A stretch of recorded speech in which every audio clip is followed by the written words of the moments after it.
Okay, so the connectors are all in the back here. Good there. And so all that remains are these connectors here along the edge that plug into the backplane. So there are 32 pin connectors, four of those, and then those for the signals. And you'll notice that that is the same number of pins that go on the paddles, and there are four paddles. So theoretically, one paddle per connector, right? So we'll grab four of these out of the bag. Ooh, they like to tangle quite easily and jam. All right, one, two, three, one more. There we go. And there's no trick or anything to these, just a matter of putting them on here, get them more or less square, right? And tape them in place. There's a piece of dip.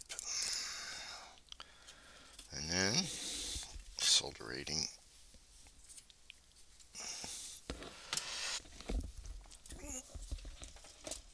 Soldering them. So I just do the end pins, each of the ends, one end pin on each end. There we go, one there, one there. And then you want to make sure they're good and tight, so I just put my finger, get that one in, reheat it. Sometimes you hear a little click, which means it wasn't square or seated all the way. There we got that in.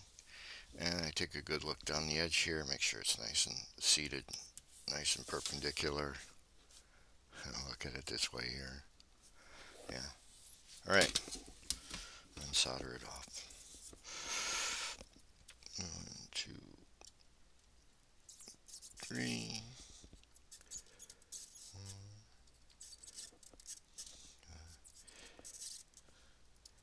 And after this gets done, I'll have to put the little jig together that holds one board and plug the paddles in, and it should test. We should be able to test it. Plug all the tubes in, of course, and pull it and then test it.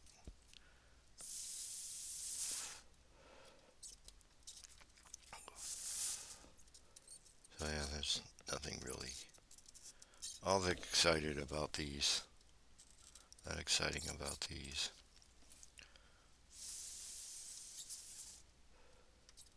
It takes a little time here to solder these on. And that's about it.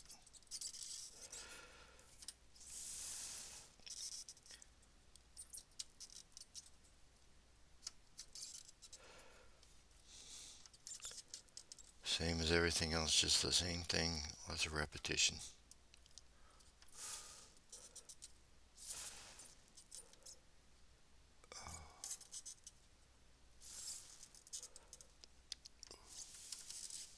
One more.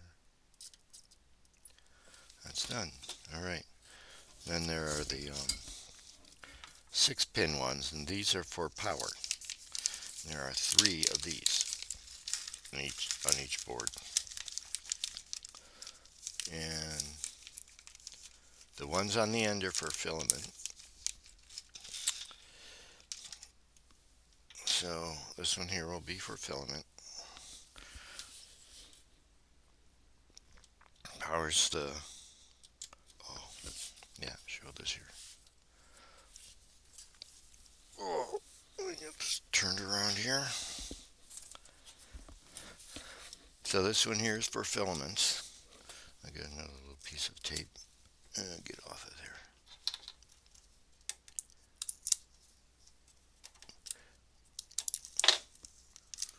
Hold it down more or less in place. Tape it on.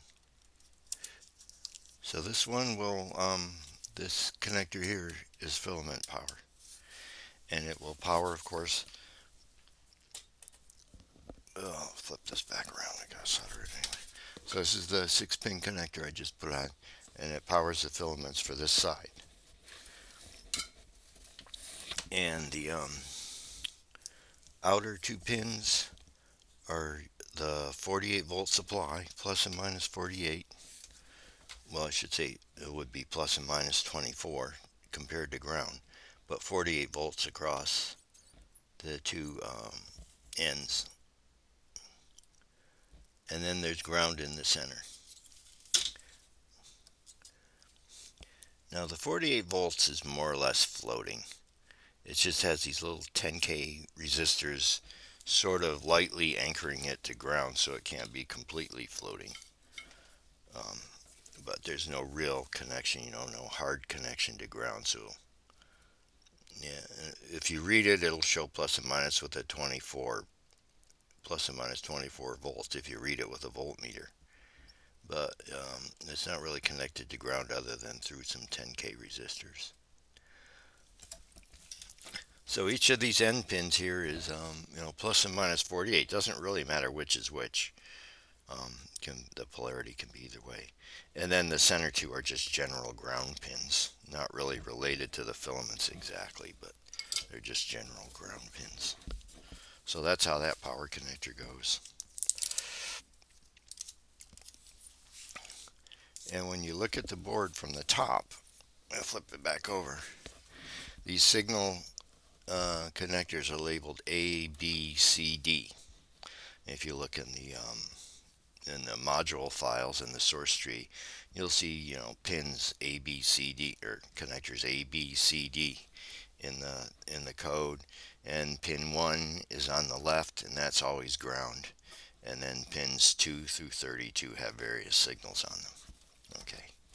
And in general, this A connector has the top bits, and I number the bits. Top bit is 11. I know PDP-8 does it. Top bit is 0, but I do it sanely in my opinion. The top bit is 11, and so generally all the 11 bits are here, and then 10s, and then 9s, and 8s, 7, 6, 5, 4, 3, 2, 1, 0 down here when you get into the C connector.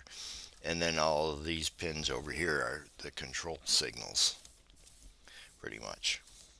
There are a couple of control signals mixed in here because I had to shuffle things around or move things once I got a bunch of stuff settled, but then I moved things around a little bit. Generally, you have 11, 10, 9, 8, 7, 6, 5, 4, 3, 2, 1, 0, through here. Well, that's how they, in general, how they go. Not exactly, but pretty close. And that way you keep all, especially on the ALU board, it keeps all the 11-bit stuff in this little locality and then all the 10-bit stuff together, so you're not doing, if I put like all the MQ pins or something like the MA memory register pins here, then you'd have to make them go all over the circuit board to go to the various circuits that have to do with the MA. Anyway, that's how they go. So we're just going to repeat here for these other connectors. Put the connector on there. Tape it on. Or did I tighten that one up yet? Yes. Alright, so tape that on. We'll solder the end pins, a couple of end pins. Make sure it's good and tight and then solder it off. And get one end pin. Get the other end pin.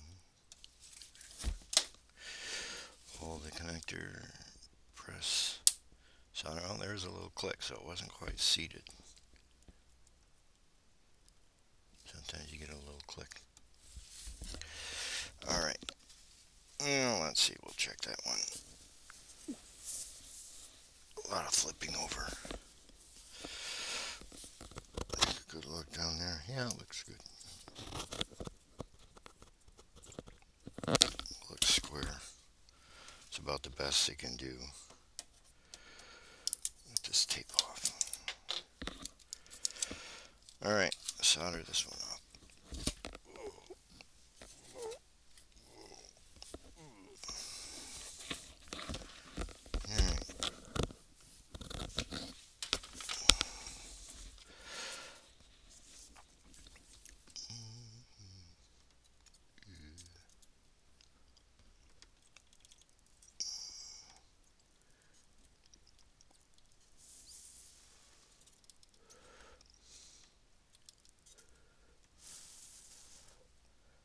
Then when I get this soldered off, what I should do is hold it up to the light and see if any light shines through holes, because all the holes should be filled in with solder, and that way you know you got the connection is actually soldered. Otherwise, it might not, the solder joint might not be that good. So I always check it when I get done, because it's no fun hunting down solder connections.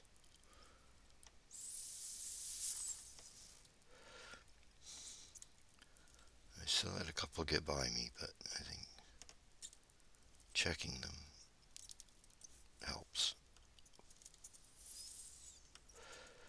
A couple more here. Good Lord. Well, anyway, I guess there's no reason to really continue the video at this point. It's just a matter of repeating now for these last couple connectors here. And that board will be done. So that's the end of the video. There you go.